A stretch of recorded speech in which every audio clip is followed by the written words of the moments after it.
Hello दोस्तों, नमस्कार। Student with Kishan 24/7 में दोस्तों आपका स्वागत है। दोस्तों आज हम बात करेंगे प्रतिशतांक क्रमांक अर्थात परसेंटाइल रैंक। दोस्तों परसेंटाइल रैंक में हम देखेंगे कि किस तरह से क्वेश्चन पूछे जाते हैं और हमें किस तरह से सॉल्व करना होता है। दोस्तों आइए दोस्तों देखते हैं। इसमें दोस्तों बात कर रहा है प्रतिशत मतलब प्रतिशतांक क्रमांक। क्या कर रहा है दोस्तों? प्रतिशतांक क्रमांक। दोस्तों इसे अंग्रेजी में परसेंटाइल रैंक बोलते हैं। इसे हम पी एंड आर मतलब पी आर से डिनोट कर सकते हैं दोस्तों।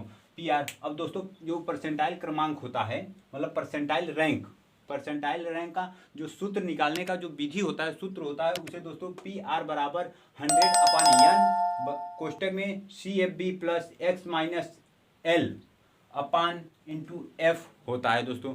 इसे निकालने का दोस्तों सबसे आसान सूत्र यही है दोस्तों। इसी पर हम सूत्र के मान को रखेंगे और आराम से दोस्तों हम अपना आंसर को प्राप्त करेंगे। दोस्तों सूत्र में जो मतलब दिया है, जो मान दिया है, यह क्या है, इसके संकेत मतलब ये तो संकेत के रूप में दिया गया है। इसे विस्तार रूप से कहते क्या है, आइए दोस्तों देखते हैं। दोस्तों यहाँ जो यन है, ये कुल आवृत्तियों का योग है दोस्तों। और जो पी आर है दोस्तों, इसे शतांश क्रमांक, दोस्तों इसे शतांश क्रमांक भी कह सकते हैं और प्रतिशत क्रमांक भी कह सकते हैं दोस्तों। इसे दो नामों से जाना जाता है। जबकि एल क्या होता है दोस्तों? ये वाला एल दोस्तों, यहाँ पर जो एल है उसे क्या कहेंगे? प्रतिशतांक रैंक वाले वर्ग की वास्तविक निम्न सीमा।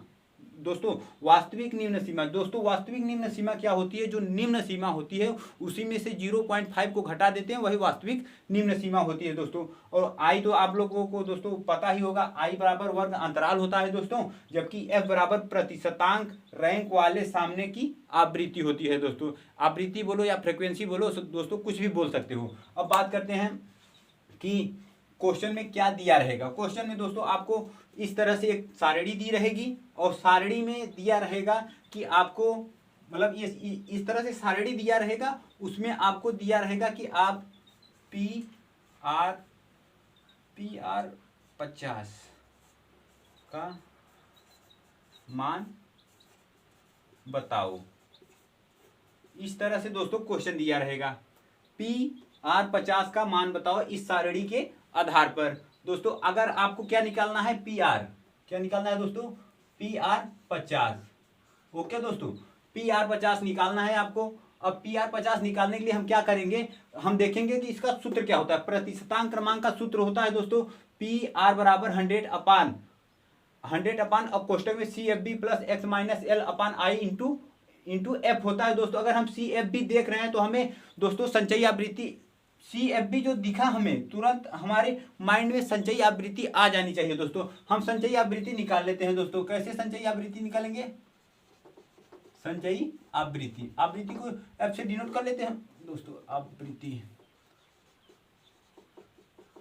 आवृत्ति दोस्तों, संचयी आवृत्ति निकालने का सरल तरीका होना चाहिए दोस्तों। इस मतलब नीचे से, मतलब ये बढ़ते क्रम में हम देखेंगे और वही प्रक्रिया नीचे से क्या करेंगे, इसके स्थान पर सेम 7 को रख दिया। अब 7 में हमने 5 जोड़ा, 5 जोड़कर हमने उस मान को रखा।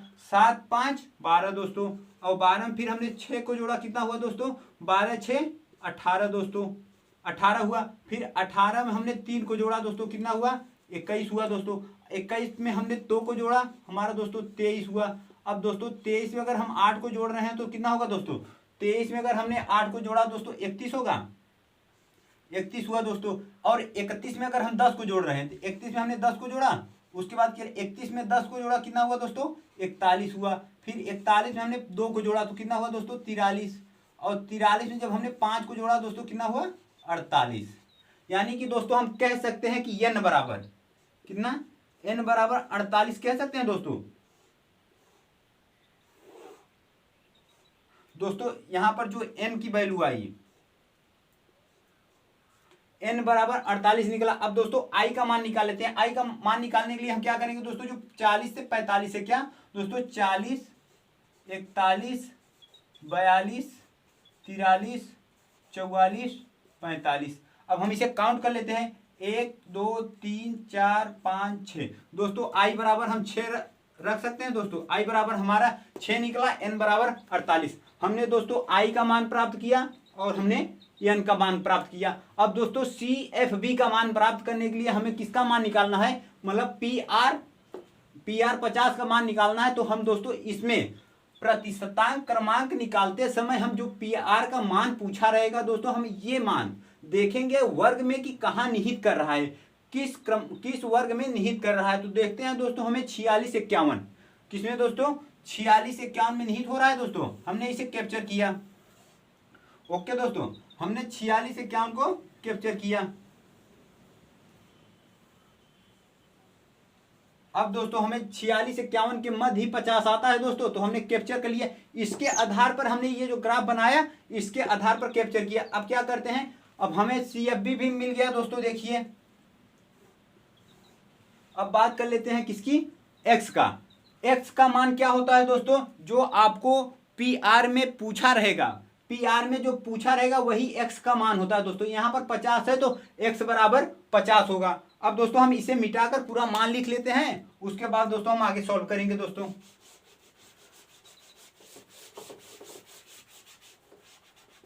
अब दोस्तों हम देख लेते हैं कि हमें I बराबर क्या प्राप्त हुआ दोस्तों, I बराबर हमें 6 प्राप्त हुआ दोस्तों, जबकि N बराबर दोस्तों N बराबर 48 प्राप्त हुआ। अब क्या कर लेते हैं, CFB क्या होता है दोस्तों, जो हमने जो मतलब वर्ग को कैप्चर वर्ग के आधार पर कैप्चर किया, उसकी जो संचयी आवृत्ति होती है उसी इसे दोस्तों हम क्या कहेंगे, CF कहेंगे, इसे CFA कहेंगे और इसे CFB कहेंगे दोस्तों। तो CFB हमारा कितना हुआ दोस्तों, 7 हुआ। तो हम यहाँ लिख सकते हैं दोस्तों CFB बराबर 7। अब क्या निकालना है दोस्तों, x बराबर हमारा कितना दिया है, 50। x बराबर दोस्तों हमने 50 देखा। अब क्या करते हैं, f हम तो दोस्तों जो आवृत्ति होती है उसे अंग्रेजी में फ्रीक्वेंसी बोलते हैं, और फ्रीक्वेंसी के ही आधार पर इसका जो सांकेतिक रूप होता है f होता है। तो f हम देख लेते हैं, ये लगभग सभी f का ही वैल्यू है, लेकिन हमें 50 की फ्रीक्वेंसी चाहिए। 50 की फ्रीक्वेंसी दोस्तों 5 है। तो हम क्या कर सकते हैं, यहाँ लिख सकते हैं f बराबर 5। ओके दोस्तों, f बराबर 5। हमने देखा कि n का मान 48 आया, I का मान 6 आया, CFB का मान 7 आया और x का मान 50 आया, f का मान 5 आया। अब हमें L की मान निकालना है दोस्तों।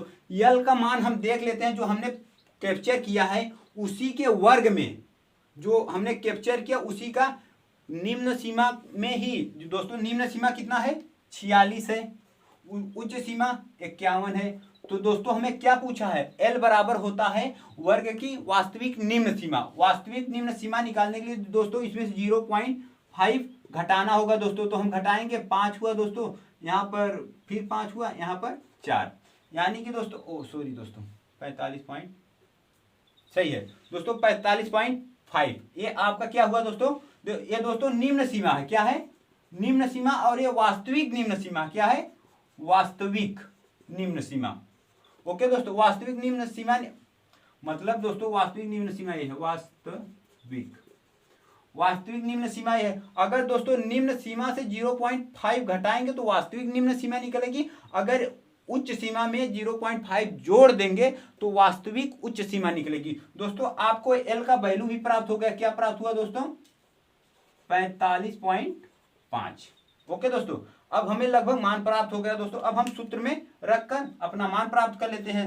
ओके दोस्तों, अब आई होप दोस्तों आप लोगों को ये मान कहाँ से किस प्रकार से आया, हम एक बार फिर से बात कर लेते हैं। दोस्तों हमने जो n का वैल्यू निकाला, इसे ऐड करके n का वैल्यू प्राप्त किया। जो I है दोस्तों इसी का अंतराल लिया। इसमें दोस्तों अंतराल इस प्रकार से लेंगे, जो निम्न सीमा और उच्च सीमा है उसी को ऐड कर लेंगे, मतलब उसको भी काउंट करेंगे, उसके और मध्य जितने अंक हैं उसे भी काउंट करेंगे। उच्च सीमा, निम्न सीमा और मध्य में जितने अंक हैं सभी को काउंट करके हम I का मतलब इसे दोस्तों I बराबर बोल सकते हैं, CI बराबर भी बोल सकते हैं। ओके दोस्तों, अब बात करते हैं CFB।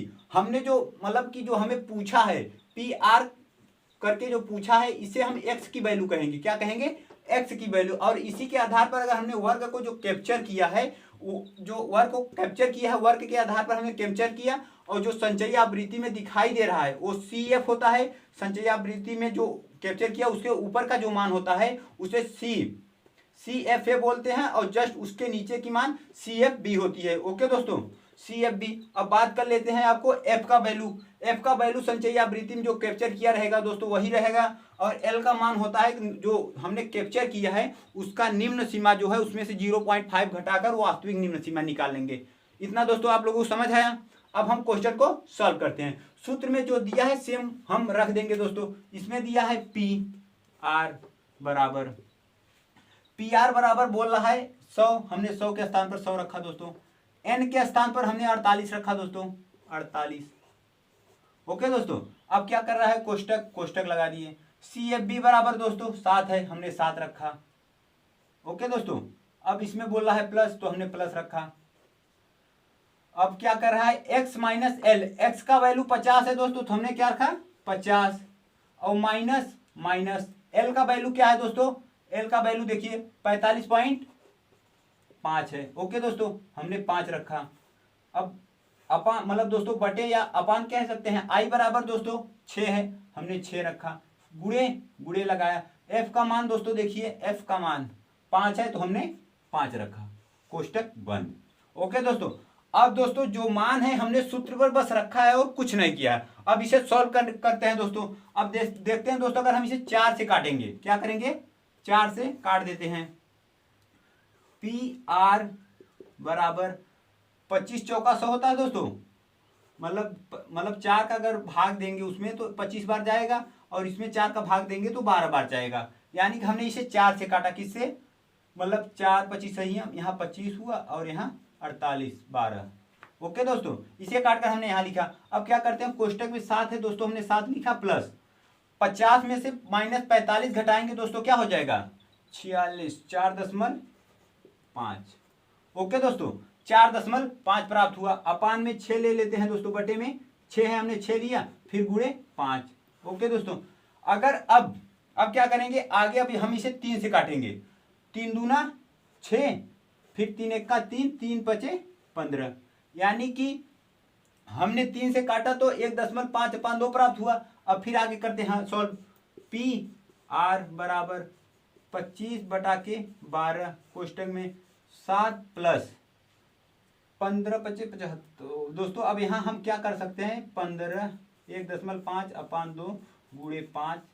ओके दोस्तों, PR बराबर 25/12 कोष्टक में 7 प्लस 15 का जब मतलब 1.5 में दोस्तों 5 का जब पूरा करेंगे तो आपको कितना प्राप्त होगा 7.5/2 है तो 2 लिख सकते हैं दोस्तों।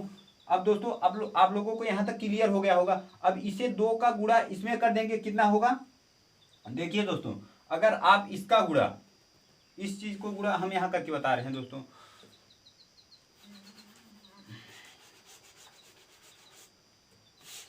अगर दोस्तों हम 7 मतलब जो यहाँ पर देखिए दोस्तों 7 प्लस 7.5/2 है दोस्तों, अगर इसे सॉल्व करेंगे तो क्या होगा, 7 दूनी 14 हो जाएगा दोस्तों, 14 प्लस 7.5/2।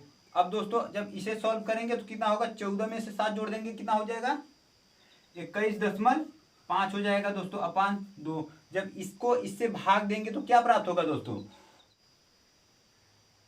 10 हम 20, 10 7 14, 14 1 5, यानी कि दोस्तों आपका जो, अगर आप इसमें जब भाग देंगे तो आपको 21.5 में अगर 2 का भाग देंगे 10.75 प्राप्त होगा। यानी कि हम दोस्तों इसके स्थान पर, अर्थात इसके स्थान पर हम 10.75 रख सकते हैं दोस्तों। देखिए यहाँ पर सॉल्व हमने करके 10.75 लिया है। अब दोस्तों हम इसी के स्थान पर क्या करेंगे, इसी के स्थान पर 10.75 रख देते हैं, 10.75। ओके दोस्तों, हमने 10.75 रखा। अब हम बात करते हैं आगे की। अब हमने ये 25/12 गुणे इतना हुआ दोस्तों, PR बराबर 25 इसे दोस्तों हम जस्ट उतार दिए और इसे अभी सॉल्व करके हमने दिखाया कि 10.75 प्राप्त हुआ। अब दोस्तों इसका गुणा करके हम 12 से भाग देते हैं, या तो 25 में अगर 12 का जब आप भाग देंगे, 25 में 12 का भाग देंगे दोस्तों। अब हम इसे इरेज कर देते हैं।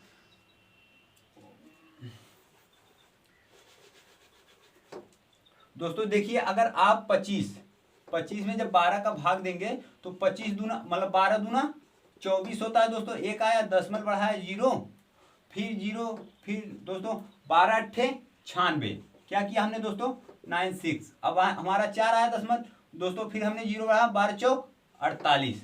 ओ दोस्तों 3 बार ले जाएंगे, 12 तिहाई 36। ओके दोस्तों, फिर हमारा 4 आया, यानी कि अब समथिंग में 3 3 आता रहेगा तो हम इसके स्थान पर इतना लिख सकते हैं दोस्तों 12 दशमलव ओ जो यहाँ पर दोस्तों पी आर बराबर 25 बटा के जो 12 है, हमने 25 में जब 12 का भाग दिया तो दोस्तों हमें क्या प्राप्त हुआ 2.083। ओके, मतलब 12 का भाग 25 में देकर हमें ये प्राप्त हुआ और इसे सेम उतार दिया। अब दोस्तों इन दोनों को मतलब पी आर बराबर 2.083 गुणे 10.75 का जब हम गुणा करेंगे दोस्तों, हम देख लेते हैं पी आर बराबर दोस्तों जब आप गुणा जब ये करेंगे तो आपको क्या प्राप्त होगा, देखिए मतलब कि जब 10 का मतलब इन दोनों को आपस में जब गुणा करेंगे दोस्तों आपको क्या प्राप्त होगा, लगभग समथिंग में आएगा कि 22.39 के आसपास आएगा दोस्तों। दशमलव के बाद अगर एक अंक लेंगे तो भी सही है, 2 अंक ले लेंगे वो भी सही है, समथिंग में कुछ आएगा। अब दोस्तों ये आपका आंसर होगा। आप लोग दोस्तों गुणा कर सकते हैं दोस्तों, जगह नहीं है अन्यथा हम आपका यहाँ गुणा जरूर करते हैं दोस्तों। हम आपको इरेज करके गुणा कर देते हैं दोस्तों। देखिए दोस्तों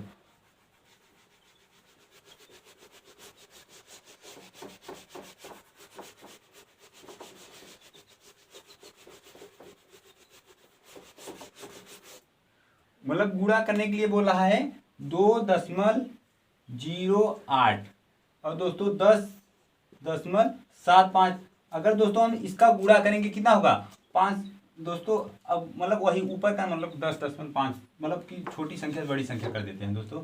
10.75 और गुणे 2.08। ओके दोस्तों, इसका गुणा मतलब ये 3 अंक है इसलिए मगर यहाँ फिर 0 लेना पड़ेगा, इससे अच्छा हम 2 ही अंक का ले लेते हैं दोस्तों। क्या होगा 8 5 40 होगा दोस्तों, हाथ में आया 4, फिर 8 से 7 मतलब 7 8 56, 56 और 5 60। ओके दोस्तों 6 आया 55 56 56 4 60 0।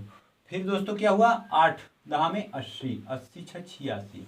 ओके दोस्तों, फिर हमने 0 का किया 0 0 0 आया दोस्तों, फिर 2 का किया 75 गुना 150 और 2 यानी कि 5 दूनी 10 और 7 दूनी 14 1 15 हुआ दोस्तों।